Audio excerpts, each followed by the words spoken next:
नमस्कार, आप देख रहे हैं डी न्यूज भारत में हूं आपके साथ धर्मेंद्र राजपूत। देखिए अपने क्षेत्र की महत्वपूर्ण खबरें। जा रहे हैं, बल्कि एक नया रिकॉर्ड बनाने जा रहे हैं। 10 साल कोई छोटा मोटा समय नहीं होता है। 10 साल बहुत लंबा समय होता है। जिन्हें मौका दिया गया, जीत करके गए। दिल्ली में भी सरकार, यूपी में भी सरकार, और जनता की तरफ से आवाज आ रही है कि सांसद जी हाजिर हों और 10 साल का हिसाब किताब दें। 10 साल का हिसाब किताब दें। वैसे चुनाव के रुझान तो बाद में आते हैं, लेकिन अभी दिल्ली वालों का और लखनऊ वालों का आपने भाषण सुना होगा। चुनाव के रुझान आने लगे हैं। चुनाव के रुझान आने लगे हैं। और चाहे उत्तर प्रदेश हो, देश हो, इंडिया गठबंधन की चर्चा होने लगी है। जो पश्चिम से हवा चली है, जो पश्चिम के लोगों ने मतदान किया है, उस मतदान ने ऐलान कर दिया है कि भारतीय जनता पार्टी का इस बार सफाया होने जा रहा है। मैं अलीगढ़ वालों से कहूंगा कि एक ऐसा ताला बनाओ, हम सब लोग मिलकर के भाजपा के गलत मंसूबे हमेशा हमेशा के लिए ताला लगा दें। ये जो मंसूबे हैं उनके नफरत फैलाने के, ऐसा ताला लगा देना कि हमेशा हमेशा के लिए नफरत बंद हो जाए। और अलीगढ़ ने कभी एक बार नहीं, न जाने कितनी बार सौहार्द का परिचय दिया है, भाईचारा का परिचय दिया है। ये जो हमारी मिली जुली संस्कृति है, जहां हम लोग मिलजुल करके रहते हैं। जो लोग सत्ता से बाहर जाने वाले हैं, उनके भाषणों में चुनाव के परिणाम का रुझान दिखाई देने लगा है। इन्होंने मन की बात तो की है। ये जो बातें निकल के आ रही हैं, जो दूसरों पे थोपी जा रही हैं, दरअसल इनकी मन की बात है। और जो मन की बात आ रही है, हम उनसे कहना चाहते हैं कि अब समय आ गया है, अब संविधान की बात हो। ये जो गारंटी देते घूम रहे हैं, ये गारंटी उसी तरह की है जैसे कोरोना में हमसे और ताली थाली बजवाई थी। ये लोगों को गारंटी नहीं, घंटी दे दी है कि जाओ बजाते रहो। जो ये गारंटी है, जुमले से 10 साल लंबी है। 10 साल पहले जुमला था और अब गारंटी आई है। इसलिए मैं आपसे अपील करने आया हूं, जब हम और आप लोग मतदान करें तो हम लोग सावधान भी रहें, क्योंकि इधर हमारे किसान भाई से लेकर के हर वर्ग के लोगों ने देखा है कि इनकी सरकार में कितनी तकलीफ और परेशानी आई है।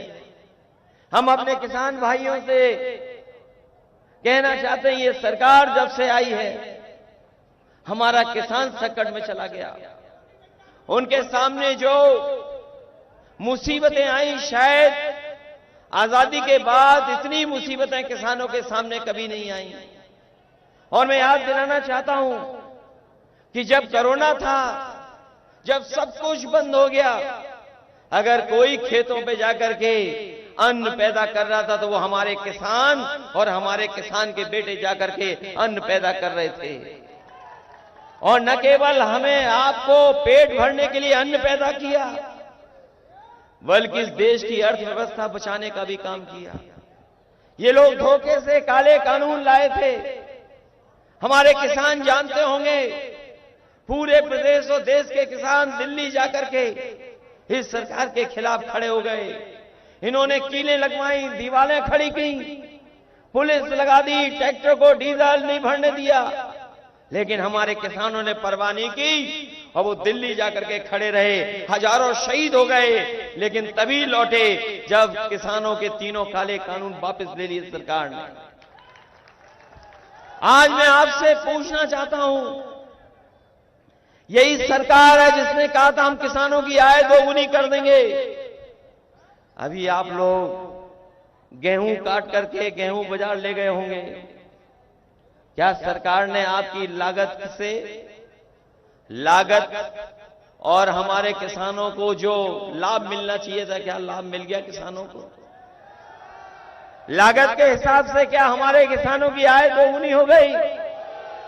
और ये जो दिल्ली वाले और लखनऊ वाले लंबे लंबे भाषण दे रहे हैं, मैं अपने किसान भाइयों से कहना चाहता हूं, ये सरकार वो है जिस सरकार में पिछले 10 साल में जो सरकारी आंकड़ा बताता है, एनसीआरबी का आंकड़ा बताता है, गरीबी के कारण और हमारे किसान अपनी परेशानी के कारण 1 लाख किसान ने आत्महत्या कर ली। क्या जवाब है सरकार के पास? कोई जवाब है सरकार के पास? जहां किसान दुखी है, वहीं हमारा नौजवान जानता होगा, मेहनत करके, पढ़ाई लिख करके, अच्छी कोचिंग करके जब वो नौकरी पे गया, परीक्षा लिखी, लेकिन सरकार में पेपर लीक हो गया। ये नौजवान जानते होंगे कोई एक पेपर लीक नहीं हुआ है। अभी तक जितनी भी उत्तर प्रदेश की परीक्षाएं हुई हैं, सब परीक्षाओं के पेपर लीक करा दिए। और पुलिस भर्ती को लेकर के जब हमारे नौजवान तैयारी कर करके गए, उन्हें लगा कि उनका भविष्य बन जाएगा, उन्हें नौकरी मिल जाएगी सरकारी। सरकार ने भरोसा दिलाया कि हमने पूरा इंतजाम किया है सुरक्षा का, कोई पेपर लीक नहीं होगा। लेकिन जब नौजवान परीक्षा दे करके घर लौटे, उन्हें पता लगा कि पेपर लीक हो गया है। कुछ लोगों को पेपर पहले ही मिल गया था, सरकार घबरा गई। अगर लाखों नौजवानों को 100 में से 100 नंबर मिल गए, पूरे के पूरे नंबर मिल गए, तो कैसे नौजवानों को नौकरी देंगे? इस घबराहट के कारण वो नौजवान चाहता था कि परीक्षा कैंसिल हो, इनका पेपर लीक हुआ, परीक्षा कैंसिल हो गई। सोचिए नौजवान साथियों, आपका 1/3 जीवन इस सरकार ने बर्बाद किया है। बताओ, 1/3 जीवन इस सरकार में बर्बाद हो गया, आपका कि नहीं बर्बाद हो गया? आपका जीवन से खिलवाड़ करने का काम अगर कोई कर रहा तो ये सरकार कर रही है। इनकी नीयत नहीं है नौकरी देने की, और अगर नीयत नौकरी की होती तो बताओ, अग्निवीर जैसी व्यवस्था लागू करती है सरकार। ये अग्निवीर व्यवस्था क्या है? आधी अधूरी है नौकरी, ये कोई पक्की नौकरी नहीं है। हमारा नौजवान पक्की नौकरी चाहता है और पक्की नौकरी कर करके देश की रक्षा करना चाहता है, वर्दी पहन करके सम्मान के साथ जीना चाहता है। लेकिन ये सरकार अग्निवीर जैसी व्यवस्था ला करके हमारे नौजवानों का भविष्य छीनने का काम कर रही है। मैं अपने नौजवानों को कह के जा रहा हूं, समाजवादी पार्टी और इंडिया गठबंधन ने तय कर लिया है, हमारे नौजवानों ने जो खोया है, केवल खोई नहीं है नौकरी, मैंने पहले भी कहा 1/3 जीवन बर्बाद किया है। मैं अपने नौजवानों से कहना चाहता हूं, जो फौज की भर्ती में जाना चाहते थे और सम्मान की नौकरी करना चाहते थे, इंडिया गठबंधन और समाजवादियों की सरकार बनेगी, पहले जैसी नौकरी, पक्की नौकरी देने का काम भी समाजवादी और इंडिया गठबंधन करने का काम करेगा। ये हमारे नौजवान और किसान जब ठान लें, अगर किसान और नौजवान ठान लें, तो बताओ ये सरकार कैसे बचेगी? क्या सरकार बच पाएगी? याद कीजिए, जब पहली बार अलीगढ़ में समाजवादी सरकार में हम लोग आए थे, तो हम लोगों ने लैपटॉप बांटने का काम किया था। लैपटॉप बांटे थे अलीगढ़ में आकर के, और इसलिए बांटे थे क्योंकि हमारे नौजवानों का भविष्य बन जाए, पढ़ लिख करके आगे बढ़े। और ऐसे लैपटॉप दिए कि आज 7 साल बाद भी जिसके घर परिवार में होगा वो अगर चलाता होगा तो बताओ हमारी और नेताजी की फोटो दिखाई देती है कि नहीं दिखाई देती है? 7 साल बाद भी चल रहा है। और मैं अभी कहना चाहता हूं, अभी कुछ दिन पहले प्रधानमंत्री और बिल गेट्स वापस में बैठ करके बातचीत कर रहे थे और आपने अखबार में पढ़ा होगा कि अमेरिका के जो उद्योगपति आए थे उन्होंने कहा कि अगर हमें डिजिटल डिवाइड के लिए कोई भी फैसला लेना पड़ेगा उसमें हम भारत सरकार का सहयोग करेंगे। और जब मैंने वो खबर पढ़ी और उसके बाद हमारे किसी साथी ने बताया कि जो लैपटॉप आपने बांटा, आज अमेरिका में कई स्टेट में, कई शहरों में लैपटॉप बांटा जा रहा है। सोचो, समाजवादियों ने 7 साल पहले बांटा था और आज अमेरिका में भी बांटा जा रहा है। अगर बच्चों को, उनके भविष्य को बनाने के लिए, पढ़ाई लिखाई में आगे बढ़ने के लिए, दुनिया से जुड़ने के लिए अगर सबसे बड़ा काम अगर किसी ने किया था तो समाजवादियों ने लैपटॉप बांट करके दिखाया था। उसकी भी नकल की, इस सरकार ने नकल कर ली उसकी भी। हम लोगों ने इतना बड़ा लैपटॉप दिया, हमारे मुख्यमंत्री ने इतना छोटा दे दिया कुछ, और उंगली घिसते रहिए, चलेगा कि नहीं चलेगा इसका कोई भरोसा नहीं है।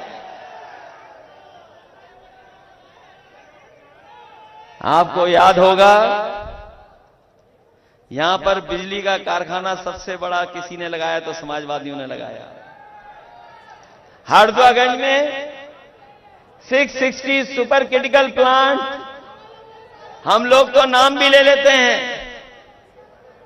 जब यहां पर बीजेपी के लोग आए तो मुझे लगा कि इस बिजली के कारखाने का नाम लिया जाएगा और समाजवादियों को धन्यवाद दिया जाएगा, लेकिन न नाम लिया न धन्यवाद दिया। हमें खुशी है इस बात की, जो समाजवादी सरकार में बिजली का कारखाना लगा था, न केवल उत्तर प्रदेश में आम लोगों को बिजली दे रहा है, वो जो कारखाना लगा है न जाने हजारों नौजवानों को और मिलकर के कुल मिलाकर के हजारों लोगों को नौकरी मिली है। और जो आज 24 घंटे बिजली मिल रही है, अगर सबसे बड़ा योगदान, सबसे ज्यादा सब स्टेशन बनाने का और बिजली कारखाने का लगाने का अगर किसी ने फैसला लिया था तो समाजवादियों ने लिया। उसी का परिणाम है कि आज उत्तर प्रदेश में बिजली ज्यादा बन रही है और ज्यादा मिल रही है। इन्होंने केवल एक काम किया, बिजली महंगी कर दी और मीटर लगा दिए। इनके 2 नंबर वाले नेता एक दिन भाषण में दे रहे थे, आप गूगल करके देख लेना। उन्होंने कहा था कि हम फ्री बिजली देंगे, फ्री बिजली देंगे। क्या बताओ फ्री बिजली मिल रही है कहीं? ये आप पार्टी वाले फ्री बिजली दे रहे गरीबों को, दिल्ली में नहीं दे रहे हैं। और हम लोगों ने कहा था कि 300 यूनिट फ्री देंगे कि नहीं देंगे, लेकिन इन्होंने हमारे गरीबों से भी मीटर लगा के बिजली वसूलने का काम शुरू कर दिया है। ये सड़क पर जो एम्बुलेंस चलती है, ये जो गरीबों की मदद के लिए पहुंच जाती है, आप फोन करते थे एम्बुलेंस पहुंच जाती थी, मदद करती थी गांवों में भी जाकर के। बताओ एम्बुलेंस वाली व्यवस्था इन्होंने खराब कर दी कि नहीं कर दी? 10 साल दिल्ली वालों ने कोई एम्बुलेंस बढ़ाई क्या? और न केवल हमारी समाजवादियों की दी हुई एम्बुलेंस बढ़ा दी, वो खराब कर दी। और अस्पताल से लेकर के जिला अस्पताल में कहीं इलाज नहीं मिल पा रहा गरीबों को, न दवाई है न इलाज है। और अगर कोई गरीब पहुंच भी जाता है तो उसे सीधा सीधा कह देते हैं जाओ प्राइवेट अस्पताल में वहीं इलाज कराओ, सरकारी अस्पताल में कोई इलाज नहीं है। ये दुर्दशा पैदा की है। और न केवल ये, बल्कि पुलिस के लिए हम लोगों ने 100 नंबर एक अच्छी व्यवस्था दी थी। हमारे पुराने लोग जानते होंगे, थाने में अगर जाते थे तो कोई पुलिस पर गाड़ी नहीं होती थी। किसी को पकड़ने के लिए जो आता था शिकायत उसी से डीजल पेट्रोल भरवा लेते थे, तब जाकर के उनकी गाड़ी चलती थी। वही 100 नंबर 112 कर दिया और हमारे पुलिस भाइयों को लगा कि 100 से 112 तो हमारा भी रेट बढ़ जाना चाहिए। सरकार ने 100 से 112 किया, लेकिन हमारे पुलिस के भाई लोग भी कुछ अपना रेट बढ़ाए हुए हैं। बताओ, रेट बढ़ा हुआ है कि नहीं बढ़ा हुआ है?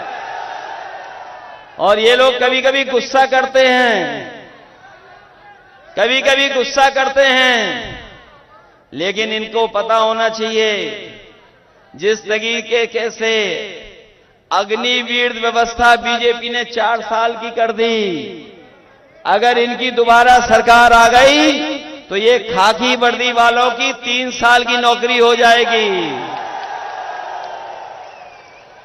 ये लोग भी आउटसोर्स पे चले जाएंगे। हर नौकरी इन्होंने आउटसोर्स कर दी कि नहीं कर दी? सोचो आप, 3 साल बाद ये घर चले जाएंगे तो हमारे और आपकी तरह ही खेतों में घूम रहे होंगे। किसी को पता था कि अग्निवीर व्यवस्था आ जाएगी? बताओ, किसी को पता था कि अग्निवीर व्यवस्था आ जाएगी? किसी को पता था कि नोटबंदी आ जाएगी? हमारे तमाम व्यापारी साथी यहां बैठे होंगे, वो जानते होंगे कि जब से नोटबंदी और जीएसटी आई है, हमारे तमाम हार्डवेयर और यहां के कारखानों को सबसे ज्यादा परेशानी पैदा की है। नोटबंदी और जीएसटी ने हमारे व्यापारियों का, उद्योग चलाने वालों का सबसे ज्यादा नुकसान करने का काम किया है इन्होंने। और उसका परिणाम यह है कि बड़े पैमाने पे बेरोजगारी फैल गई है, न कोई रोजगार दिया। और जो लोग कहते थे 1 डिस्ट्रिक्ट 1 प्रोडक्ट, बताओ हमारे अलीगढ़ के कारखाने वालों को क्या लाभ मिला है 1 डिस्ट्रिक्ट 1 प्रोडक्ट में? कोई लाभ मिला हो? कोई बड़ा कारखाना इन्होंने लगाया हो? तो इसलिए सावधान रहिए और मतदान करना। ये बीजेपी वालों से बहुत सावधान रहना है। इनकी जो पहचान बनी है वो झूठ और लूट की बनी है पहचान। बीजेपी वालों ने पूरे अपराधियों का और भ्रष्टाचारियों का सबसे बड़ा गोदाम बनवा लिया है भारतीय जनता पार्टी ने। जितने भी भ्रष्टाचारी हैं, अपराधी हैं, सब इनकी गोदाम में पहुंच गए हैं, भारतीय जनता पार्टी की गोदाम में। बताओ, गोदाम में पहुंच गए कि नहीं पहुंचे हैं? और जब से इलेक्टोरल बॉन्ड की बात आती है, इनका इलेक्टोरल बॉन्ड ने बैंड बजा दिया और इनकी बोलती बंद करा दी। कोई चंदा 1000 करोड़ देगा? कल्पना करिए आप, सोचिए आप कैसे चंदा लिया गया है। कई ऐसे लोग हैं जो लोगों ने चंदा दिया है, न जाने कितना चंदा लिया है। 1000 करोड़, किसी से 600 करोड़, किसी से 400 करोड़। बताओ, चंदा लिया कि नहीं लिया चंदा? और इन्होंने उद्योगपतियों को भगवा दिया कि नहीं भगवा दिया? और बैंकों से पैसा जमा करवाया। हमारे किसानों का कर्ज माफ नहीं किया इन्होंने। बड़े बड़े उद्योगपतियों का कर्जा माफ कर दिया। 15 लाख करोड़ से ज्यादा उद्योगपतियों का कर्जा माफ कर दिया। हम अपने किसान भाइयों कहना चाहते हैं, इंडिया गठबंधन समाजवादी सरकार बनाएंगे और एमएसपी का कानूनी अधिकार देंगे और किसानों का कर्ज माफ भी कराने का काम होगा। आप लोग हो तैयार वोट डालने के लिए? हैं तैयार आप लोग? आप लोग तैयार हो संविधान बचाने के लिए? अपने क्षेत्र की सभी छोटी बड़ी खबर देखने के लिए डी न्यूज भारत को लाइक, शेयर और सब्सक्राइब करें।